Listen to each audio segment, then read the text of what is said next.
요한복음 4장 20절에서 26절까지 말씀입니다. 제가 가진 성경 신약성경 147쪽 앞에 여러분은 스크린을 이렇게 한 장 한 장 넘어가면서 보시면 되겠습니다. 제가 4장 20절에서 26절까지 말씀을 제가 봉독해 드리도록 하겠습니다. 요한복음 4장 20절에서 26절입니다. 우리 조상들은 이 산에서 예배하였는데 당신들의 말은 예배할 곳이 예루살렘에 있다 하더이다. 예수께서 이르시되 여자여 내 말을 믿으라. 이 산에서도 말고 예루살렘에서도 말고 너희가 아버지께 예배할 때가 이르리라. 너희는 알지 못하는 것을 예배하고 우리는 아는 것을 예배하노니 이는 구원이 유대인에게서 남이라. 아버지께 참되게 예배하는 자들은 영과 진리로 예배할 때가 오나니 곧 이때라. 아버지께서는 자기에게 이렇게 예배하는 자들을 찾으시느니라. 하나님은 영이시니 예배하는 자가 영과 진리로 예배할지니라.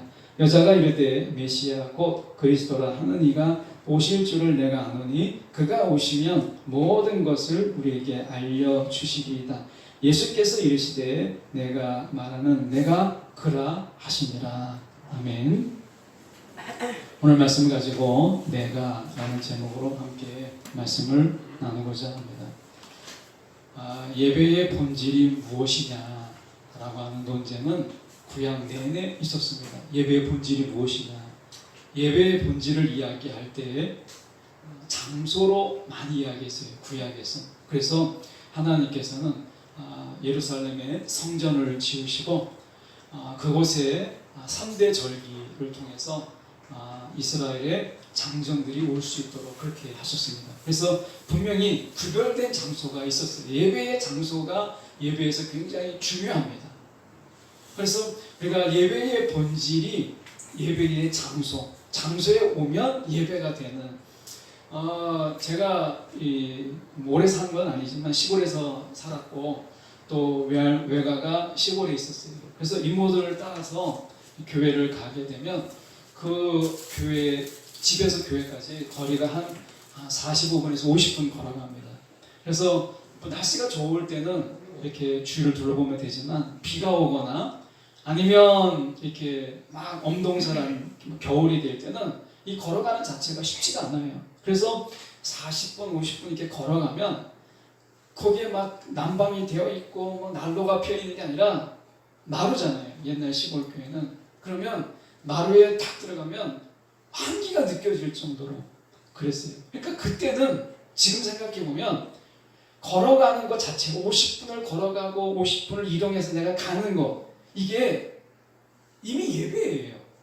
이곳에 지금 먼 곳에서 오신 분도 있고 가까이 오신 분도 있지만 아마 김정일 박사님 빼놓고는 제가 제일 가까운 집에 있잖아요. 그러니까 바로 길 건너면 오는 데니까. 근데 가까이서 오면 사실은 오는 것이 쉬워요. 근데 멀리서 오시는 분들은 출발할 때부터가 벌써 예배예요. 그러니까 예배의 장소로 오는 것은 분명히 예배라고 볼 수 있어요. 근데 예배의 본질은 아니라는 거예요. 그러니까 내가 이 장소에 왔기 때문에 나는 예배 다 드렸어가 아니라 주님께서 그 예배의 장소를 이야기할 때는 하나님이 그곳에 계시는 장소, 하나님 임하신 장소, 하나님이 만나기로 약속한 장소잖아요. 그러니까 장소는 사실은 하나님이 거기에 계셨기 때문에 장소거든요. 이 사마리아인들, 북이스라엘과 남유다로 갈라질 때 북이스라엘 사람들이 자꾸 예루살렘에 가서 예배를 드리는 거예요. 그래서 안 되겠다 싶어서 다시 경쟁할 수 있는, 예루살렘과 경쟁할 수 있는 장소를 찾았는데 어디를 찾았냐면 그리심산을 찾았어요. 우리가 알다시피 그리심산과 에발산은 모세가 언약을 맺을 때 어떻게 했냐면 에발산은 저주고 그리고 그리심산은 축복이죠. 이걸 놓고 그리고 하나님의 언약을 맺었던 곳이죠. 그리심산은 사마리아에 뿐만 아니라 이스라엘에게 있어서 축복을 상징하는 산이었어요. 사마리아 전통에 의하면 그리심산은 모리아산이고 하나님의 이름을 두기로 약속한 장소다라고 하는 믿음이 사마리아인들에게 있었어요. 그래서 예루살렘으로 가서 3대 절기를 지키려고 하는 북이스라엘 사람들을 잡아둘 마음으로 그리심산에 성전을 지어요. 그리고 그곳에서 구별하여서 이곳이 하나님의 이름을 둔 곳이니까 예루살렘까지 갈 필요가 없고 그리심산에서 예배를 드려라, 이렇게 얘기합니다. 그런데 사실은 이 그리심산의 성전은 얼마 안 있다가 이게 이제 폐허가 돼요. 외부의 침략에 의해서 이게 무너집니다. 그런데 사마리아인들은 아직도 그리심산에 올라가서 예배를 드렸어요. 성경에 나와 있는 종교 개혁의 실패가 어디서 있었냐면 산당을 철거하느냐에서 철거를 하지 못했어요. 산당을 왜 철거하지 못했냐면 사람들의 그 민속신앙 속에서 높은 곳에 올라가야 하나님이 계신다라고 생각했던 거예요. 그래서 사람들이 산에 올라가서 집을 짓고 거기서 예배하고 그렇게 했어요. 그러니까 장소에 대한 일종의 추앙하는 마음이 있는 거예요. 제가 대전에 태어났기 때문에 계룡산의 이야기를 좀 들어보면 사람들이, 무속인들이 다 좋은 산이라고 하는 곳에 다 올라가 있잖아요. 그럼 왜 그래요? 뭔가 신령하다, 거기에서 뭔가 영광을 받는다 하기 위해서 높은 데로 올라가는 것처럼 산당을 짓고 하나님을 찾는 것은 하나님께 예배하는 게 아니죠. 높은 곳에 가서 뭔가 신을 찾고자 했던 일종의 우상 숭배예요. 그런데 종교개혁을 했던 이스라엘의 왕들이 이 산당을 철거하는 데는 실패합니다. 그만큼 뿌리가 깊었다는 거예요. 장소의 예배. 자, 여러분도 어떠십니까? 우리가 이 자리에 여러분이 와 있고 영상 앞에 있다는 것만으로 내가 예배를 드렸다. 아닙니다. 예배의 시작이에요. 예수님께서 지금 사마리아 여인이 어디서 예배를 드려야 될까 묻습니다. 이 여인은 아시다시피 삶이 완전히 파괴된 여인이에요. 뭔가 삶에 희망도 없고 삶의 즐거움도 없고 삶이 완전히 폐허가 된 여인이에요. 예수님께서 그걸 알았어요. 남편을 데리고 와라 그랬더니 예수님께서 말씀하셨죠. 지금 남편도 네 남편이 아니다 라고 얘기해요. 그러니까 가정이 이제 폐허가 되었고 가정에 마음 둘 데가 없고 그렇게 사는 여인이에요. 근데 이 여인이 영적으로 얼마나 갈급하겠어요. 삶에 기쁨이 없고 삶에 뭔가 허망함이 있을 때 이 여인에게 영적인 갈망함이 더 갈급한 거예요. 그래서 예배를 어디서 드려야 됩니까? 사마리아 전통에 따라서 그리심산에 올라가서 예배를 드려야 됩니까? 어떤 사람들은 예루살렘에 가서 예배를 드려야 된다고 하는데 예루살렘에 가서 예배를 드려야 되겠습니까? 내가 진정한 예배를 드리고 싶은데 어디 가서 예배를 드려야 되겠습니까? 라고 묻죠. 그때 예수님께서 오늘 이렇게 말씀합니다. 본문에 돌아가서 보시면 이렇게 말씀하죠. 21절에 보시면 예수께서 이르시되 여자여 내 말을 믿으라. 이 산에서, 이 산이라고 하는 것은 그리심산을 이야기하죠. 이 산에서도 말고 예루살렘에서도 말고, 장소는 이제 끝났다는 거예요. 장소가 예배의 본질이 아니다 라는 거예요. 예배의 본질은 21절에 너희가 아버지께 예배할 때가 이르리라 이렇게. 그러니까 예배의 본질은 여러분 장소가 아닙니다. 대상이에요. 대상. 예배의 대상이 예배의 본질이에요.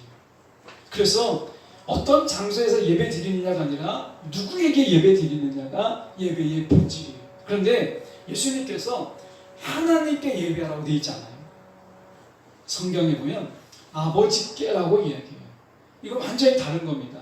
하나님께 예배할지가 아니라 아버지께 예배할지니라 이렇게 있어요. 여기서 아버지는 아람어로 되어 있어요. 아람어로 이야기하는 것은 여기서 아바예요. 그러니까 아버지께라고 하는 것은 아빠에게라고 하는 친근한 관계, 친밀한 관계의 예배. 예배는요, 관계가 없으면, 인격적인 관계가 없으면 예배가 아닌 거예요. 하나님이 원하시는 예배는 그냥 객관적인 어떤 신, 하나님께 예배하는 게 아니라 아버지라고 하는 그 친근한 관계 속에서의 예배, 관계 형성, 관계 회복의 예배예요. 자, 서기관들이 구약 성경을 쓸 때에 여호와라고 쓰면, 여호와 또는 요새 야훼라고 많이 하죠. 이 여호와라고 쓸 때는 목욕을 했어요. 다 씻고 나서 여호와를 썼는데 여호와라고 부르지 않고 아도나이라고 불렀어요. 주라고 부르는 거예요. 주. 이 하나님의 이름이 얼마나 존귀한지 하나님의 이름을 함부로 여호와 여호와 이렇게 부를 수가 없는 거예요. 동네 개처럼 친구처럼 부를 수가 없는 거예요. 그래서 여호와라고 쓰고 읽기는 아도나이라고 읽었어요. 그런데 그런 하나님인데 우리가 그분에게 아빠라고 부르는 거예요. 이게 예배예요. 이게 어떻게 가능하냐? 성령 안에서 예배하는 거예요. 성령과 진리로, 영과 진리로 성령 안에서요 우리는 아버지라고 부를 수 있어요. 그래서 예배는 둘로 나눠져요. 성령이 강림하시기 전의 예배와 성령이 강림하신 이후의 예배는 완전히 바뀌어요. 그래서 구약은 성전이죠. 성전은 장소가 제약된 의미 속에서의 장소예요. 그러니까 교회가 성전이 되면 교회에 오는 것만으로도 예배가 될 수 있어요. 하나님 그곳에 계시니까. 그런데 성령이 교회를 지으실 때는 성전이라고 말하지 않고 교회라고 이야기했어요. 이것은 장소가 아니라 대상이다. 특히 우리가 예배할 분이 누구시냐? 아버지라는 거예요. 정확한 번역은 아빠예요. 아빠에게 예배하는 거예요. 그래서요, 여러분, 교회의 교인이 아니면, 거듭난 자가 아니면 사실은 예배할 수가 없어요. 왜?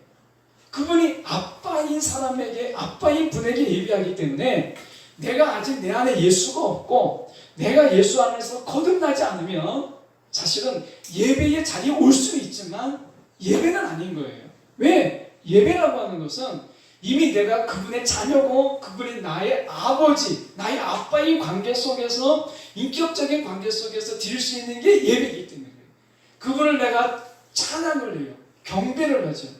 내가 그분의 귀한 것을 드려요. 그분이 우리 기도를 들으세요. 말씀을 선포하세요. 이런 것들이 관계 안에서 이루어지는 거예요. 그래서 예배라고 하는 것은 먼저 이 자리에 나왔다는 것은 내가 하나님의 자녀구나. 이 관계에 있는 자가 드리는 게 예배인 거예요.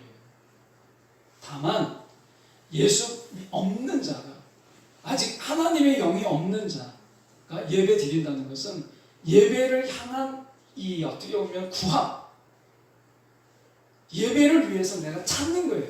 예배를 찾는 거. 예배를 드리는 게 아니라 예배를 찾고 하나님을 찾고 뭔가 예수님을 찾기 위해서 나올 수는 있지만 그건 아직 예배가 아닌 거예요. 여러분, 내가 예배를 드릴 수 있다는 게 얼마나 감사한 줄 아십니까? 내가 오늘 예배를 잘 드렸던, 예배를 잘 못 드렸던, 내가 은혜를 받았든 받지 않았든 여러분 예배의 자리에 나와서 내가 예배 드리기 위해서 나왔다라는 것은 하나님이 나를 택하시고 나를 자녀 삼아 주셨다라고 하는 이 어마어마한 은혜가 이미 바탕에 깔린 거예요. 예배라는 것은. 그래서 예배는 관계 안에서 이루어지는 거예요. 관계를 위해서 드려지는 예배가 아니라 이미 관계 안에서 드려지는 게 예배인 거예요. 성령이 아니면요 하나님을 아버지라 아빠라 부르지 못합니다. 정말 그래요. 여러분, 귀신 들린 자가 한 번은 그 귀신을 들렸을 때 이 예수님이라는 말을 못하더라고요. 하나님을 아버지라고 부르지 못해요. 귀신 들린 자를 보십시오. 절대 예수를 예수라 말하지 못하고 절대 하나님을 아버지라고 부르지 못해요.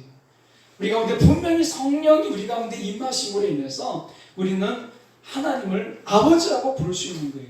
서기관들도요, 성경을 그렇게 알았던 서기관들도 하나님을 두려워해서 여호와라고 부르지 못했어요. 주라고 불렀어요. 여러분, 우리가 얼마나 겁을 상실했으면 하나님을 아버지라고 아빠라고 부르겠어요? 성령이 아니고서는요 할 수 없는 거예요.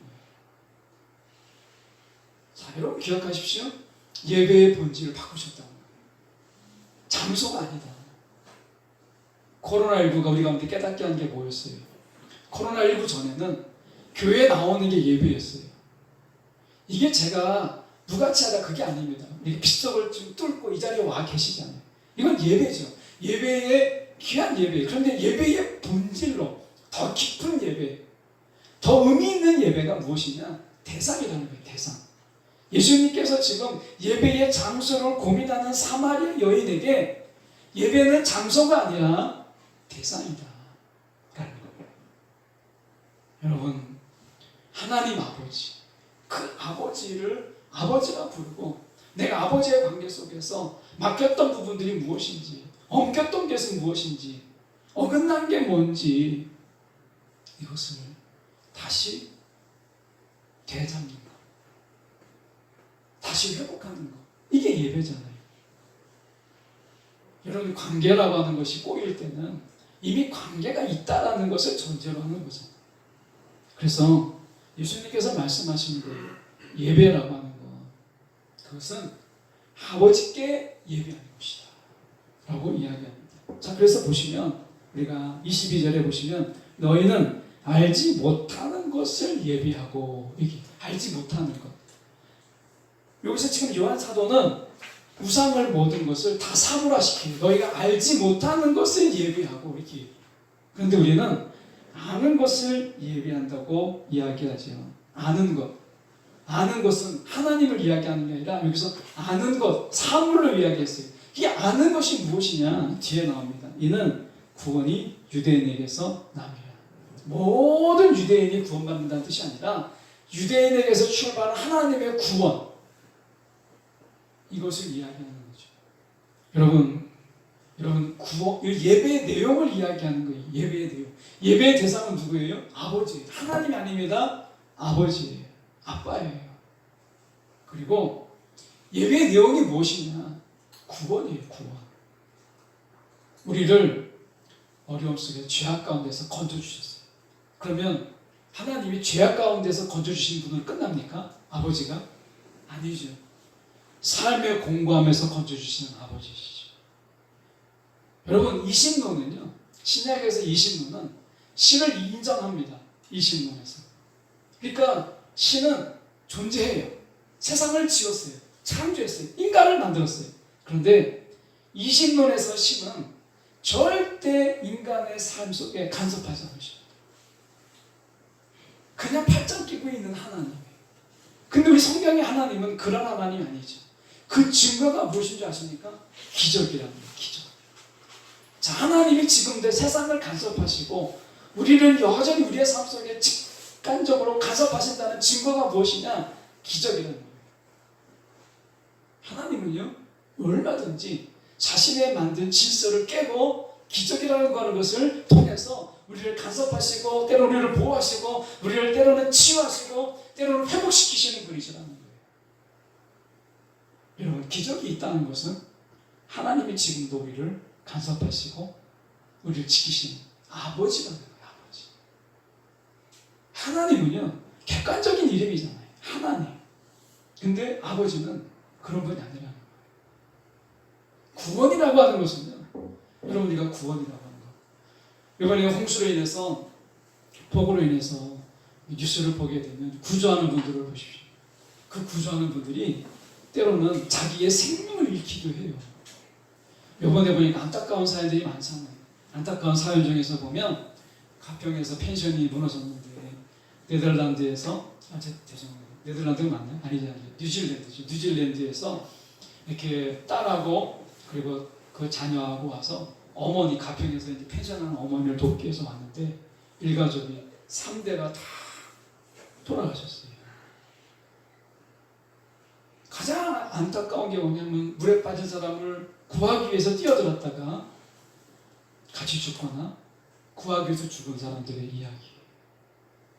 여러분, 구원이라고 하는 것, 이거 별거 아닌 것 같지는 보이지만 여러분, 사람이 사람을 구해도 여러분 생명을 던져야 되는 것처럼 오늘 하나님의 구원, 우리가 구원으로 맺은 관계잖아요. 구원으로 맺은 관계. 여러분, 이 관계가 간단한 관계가 아닙니다. 생명을 내놓고 맺은 관계예요. 구원의 관계. 아버지가 되고 아들이 되고 아버지가 되고 딸이 되는 관계. 이 구원의 관계잖아요. 구원의 관계. 이 구원의 관계가 얼마나 끈적끈적한지 끊을 수 없다고 이야기하잖아요. 끊을 수 없다.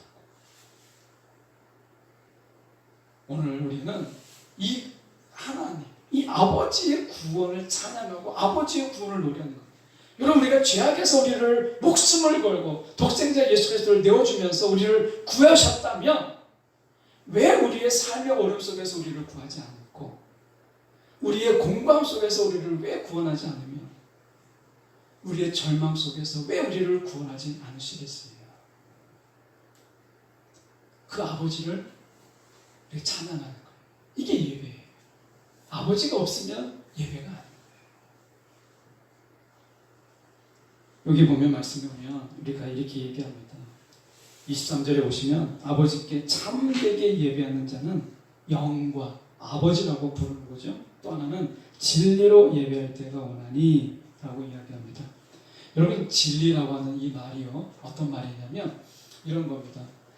좀 말이 어려운데요, 약간 신학적인 냄새가 좀 많이 풍기는 말인데 알아두시면 유익합니다. 그래서 제가 좀 설명을 하면 이렇습니다.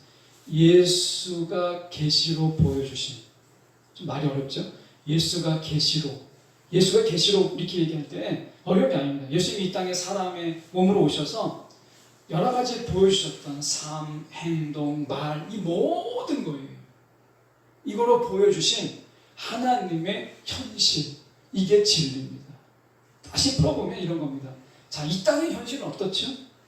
이 땅의 현실 우리가 보세요. 코로나19로 인해서 그나마도 막 우리가 춥게 생겼는데 막 폭우가 쏟아져서 사람들이 막 더 난리가 났어요. 방송에는 코로나 아니면 폭우 소식이에요. 코로나 아니면 홍수의 소식이에요. 다 쓸어 내려갔다, 삶의 터전이 다 흘러 내려갔다, 막 좌절하고 눈물을 흘리고 그냥 길바닥에서 어떻게 할 줄 모르고 비닐하우스가 다 무너져서 그 비닐하우스에서 다 쓸려 내려간 그 과일, 자라다가 만 토마토를 보면서 눈물을 흘리는 농부의 마음을 보십시오. 이 땅의 현실이라고 하는 것, 저도 농사를 짓지 않고 여러분도 농사를 짓지 않기 때문에 그 마음을 모르지만 여러분이 그 마음에 오죽하겠어요. 그렇지 않겠습니까? 그러면 이 땅의 현실을 보세요. 이 땅의 현실은 괴로움이에요, 고통이에요, 그냥 아픔이에요, 흑암이에요, 그냥 어둠이지. 그냥 사는 게, 보는 게 다 보이는 것마다 아픔이고 고통이고 괴로움이에요. 그런데 예수님께서 이 땅에 오셨어요. 그리고 말로, 삶으로, 행동으로, 모습으로 그분이 보여주셨어요. 하나님의 현실을. 그래서 고칠 수 없는 병을 고치시고, 귀신을 내어쫓고, 굶주린 자에게 배불림을 주고, 억압된 자에게 자유를 주시고, 상처받은 자에게 회복을 주셨어요. 이 땅의 현실은 정말 어디에도 눈 둘 데가 없는, 마음 둘 데가 없는데 하나님의 현실을 보게 하셨어요. 이 땅의 현실은 비인격적인 게 너무 많은 거예요. 비인격적인 게. 그래서 우리는 인격의 상처를 너무 많이 받잖아요. 그런데 하나님의 현실을 보세요. 하나님의 현실 속에서 하나님은 상처받은 자, 귀신 들린 자, 그리고 아무것도 가지 못한 그런 빈자에게도 하나님은 인격적으로, 예수님을 보십시오. 이게 하나님의 현실인 거예요. 진리라고 하는 것은 무엇이냐? 우리가 보이는 이 땅의 현실, 내 눈으로 보는 그런 현실만을 보고 예배하는 것이 아니라, 그러면 탄식밖에 없죠. 다윗은 탄식의 시를 지었어요. 그래서 늘 자기가 놓여져 있는 세상의 현실을 보면서 그는 하나님을 원망했고, 하나님 앞에 욕을 했고, 하나님을 불평했고, 하나님을 향해서 그는 마음을 막 쏟아냈어요. 탄식이었죠. 근데 다윗의 탄식은 탄식으로 끝나지 않았어요. 왜? 하나님의 현실을 본 거예요. 자신의 놓여져 있는 땅의 현실을 보니까 하나님을 향해서 저주하고 싶은 마음, 하나님을 원망하고 싶은 마음이 가득했지만 하나님이 그에게 은혜를 주셔서 믿음의 눈을 열었죠. 하나님의 현실을 보게 했어요. 그랬을 때 그는 감사할 수 있었고, 그는 노래할 수 있었고, 찬양할 수 있었어요. 그래서 다윗의 탄식의 시들은 다 탄식으로 원망으로 끝나지 않아요. 하나님 앞에 감사함으로, 찬양으로, 기쁨으로 그들이 시를 마치는 걸 보게 돼요. 그냥 시의 작고를 맞추기 위해서, 형식을 맞추기 위해서 그렇게 한 게 아니라 땅의 현실에 만족하지 않고 하나님의 현실을 바라보니까 그가 노래할 수 있었다는 거예요. 여러분, 이게 예배라는 거예요. 진리로 예배하라 라고 하는 거예요. 성경에 우리가 보니까 로마서 11장 7절 말씀에 보면 이런 말씀이 있습니다. 결국 대부분의 이스라엘 사람들은 그들이 찾고 있던 하나님의 은총을 얻지 못하였습니다. 단지 소수의 사람들, 하나님께서 선택한 사람들만이 그 은총을 얻었을 뿐 다른 사람들은 완악해져 버린 것이 현실입니다. 하나님의 은총을 얻은 자가 많지 않았다는 거예요. 하나님의 현실을 보고 하나님의 은혜를 누린 자가 많지 않았다는 거예요. 왜 그랬을까요? 헨리 블랙갑이라고 하는 분이 있습니다. 이분이 항상 하나님의 말씀에, 하나님의 뜻에 자신의 삶을, 생각을 조정한다라는 말을 늘 강조했어요. 헨리 블랙갑이요. 여러분, 우리가 예배라고 하는 것, 진리로 예배한다라고 하는 것은 우리의 마음을 조율하는 거예요. 하나님의 뜻에, 하나님의 현실에 조율하는 거예요. 조연병이라는 게 뭐예요? 내 마음이 조율되지 않을 때 그 현, 우리가 어떤 바이올린의 현, 가야금의 현처럼 늘어진 것을 우리가 조연병이라고 하는 것처럼 내 마음에 조율되지 않으면, 내 생각이 조정되지 않으면 여러분 이 세상을 살기가 어렵잖아요. 그래서 여러분, 하나님의 현실을 바라보는 자는 이 땅의 현실을 살지만 우리의 마음이 절망의 나락으로, 우리의 마음이 허탄한 곳에 가지 않도록 조율하고 우리의 생각을 조정하는 거예요. 그렇게 하는 자가 여러분 하나님의 은총을 경험하는 거예요. 오늘 저 여러분이 예배 속에서 이 땅에서 현실을 보고 돌아온 자들이죠. 마치 우리는 뭐와 같으냐? 정탐꾼과 같아요. 가나안 땅을 돌아보고 정탐꾼처럼 우리는 의기소침하고 이 땅을 어떻게 살아가야 될지 모르겠고 메뚜기 신앙으로 우리 이 자리에 와 있어요. 그런데 오늘 이 자리에 우리가 메뚜기 신앙으로 가나안을 바라보면서, 세상을 바라보면서 우리가 정말 주눅든 마음으로 이 자리에 와 있지만 하나님이 갈렙과 여호수아에 허락하셨던 것처럼 그가 승리를 이야기하고 하나님의 믿음으로 그 땅을 주셨음을 고백하잖아요. 이게 마음을 조율하는 거예요. 예배 속에서 내 땅의 현실을 보고 왔지만 하나님의 현실로 내 마음을 조율하고 내 생각을 조정하여서 내가 다시 나가는 힘을 얻는 것, 여러분 이게 예배라고 하는 것이에요. 여러분, 사도행전 12장 7절에서 9절까지 말씀이 이런 말씀이 있습니다. 그런데 갑자기 주의 천사가 나타나 베드로 앞에 서자 환한 빛이 감방을 비추었다. 천사가 베드로의 옆구리를 찔러 깨우며 빨리 일어나라 하고 재촉하였다. 그러자 곧 쇠사슬이 그의 두 손목에서 벗겨졌다. 허리띠를 띠고 신을 신으라 하는 천사의 말을 듣고 베드로는 그대로 하였다. 그랬더니 천사는 겉옷을 걸치고 나를 따라오너라 하였다. 베드로는 천사를 따라 나가면서도 천사가 하는 일이 현실이 아니고 환상이려니 하였다. 베드로가 감옥에 갇혔을 때 천사를 보내서 그를 끄집어내주는 장면입니다. 이미 알고 있는 본문입니다. 그런데 베드로를 보십시오. 이게 현실인데 베드로는 이것을 뭐라고 봤느냐? 환상이라고 보았다는 거예요. 여러분, 하나님의 현실을 보십시오. 우리가 놓여져 있는 땅의 현실은 여러분 희망이 없어요. 소망이 없어요. 좌절입니다. 죄의 싹이 사망인 것처럼 땅의 현실은요, 죽음이에요. 그거 외에는 없습니다.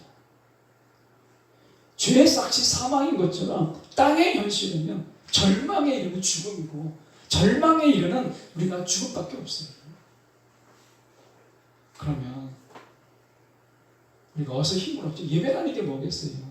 하나님의 현실을 바라보는 거죠. 하나님의 현실. 예수를 통해서 땅의 현실을 바꾸시는 예수님의 사역을 우리가 보았잖아요. 하나님의 현실을 보십시오. 소망이 없고 절망한 곳에 소망을 주시고, 회복이 없이 완전히 망가진 곳에 하나님은 회복을 허락하세요. 하나님의 현실로 예비하는 거예요. 그래서 땅의 현실을 보고 우리가 돌아온 우리가 어떻게 찬양을 할 수 있어요? 어떻게 기쁨의 노래를 부를 수 있겠어요? 김현 전사님이 하나 이렇게 잘해놓고 간 거는 박수 치십시오 하지 않아도 다 알아서 이렇게 박수를 치시는 거는 정말 잘해놓고 간 것 같아요.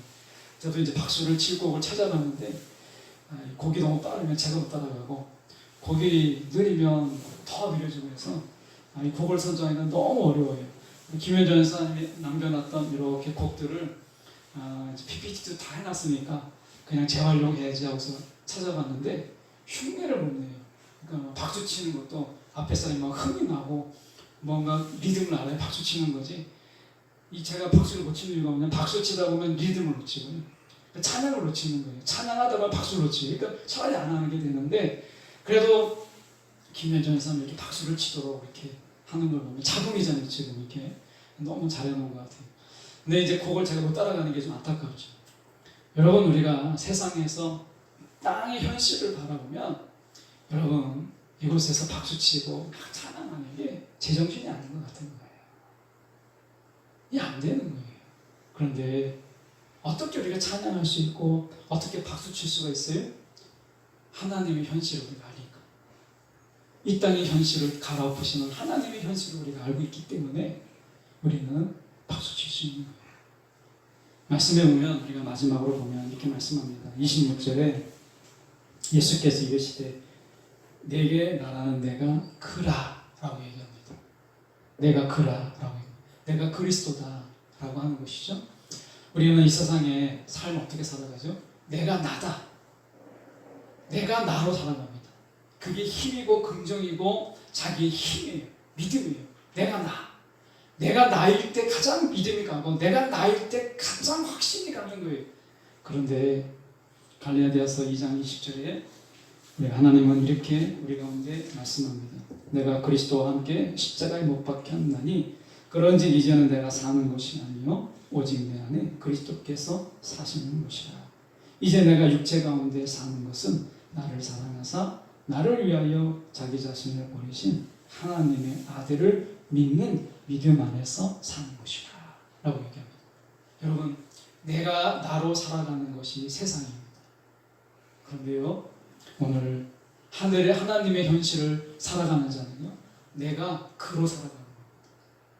내가 나로 살아가는 것에서 내려놓고 내가 그로 살아가는 거예요. 나는 죽고 예수가 내 안에 사는, 내가 그가 되고 내가 그로 살아가는 것이, 여러분, 그것이 우리 가운데 주신 하나님의 나라, 하나님의 현실을 살아가는 자의 삶인 거예요.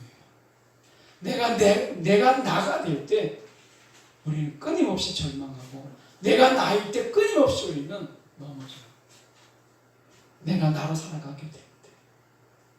세상은 그것을 부추기죠. 그런데 성경은 이야기합니다. 내가 나로 살아가지 말고 내가 그로 살아가라는 거예요. 예수로 살아가라는 거예요.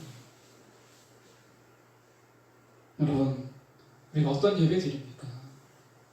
오늘 장소에 오시는 것 정말 잘하신 겁니다. 정말 박수받아 마땅해요. 그런데 본질은 그게 아니더라 하는 것입니다. 아버지께, 그리고 하나님의 현실로 예배하라 말씀합니다.